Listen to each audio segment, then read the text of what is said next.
Как приезжаешь ему по-братски томатку сделать нормальную, а тут какая-то коммерческая подоплека начинается, там их... Еще бы 2 Феррари стояло сейчас там, да? Получается, всего 2 Феррари бы стояло. Но у них, смотри, у них 4 пивовара, у нас 0 пивоваров.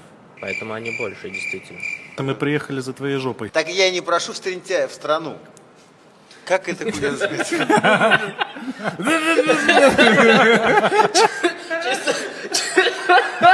4 утра на кухне разговор. Так, ладно, все, бизнес вопросы. Пусти меня в страну лентяев!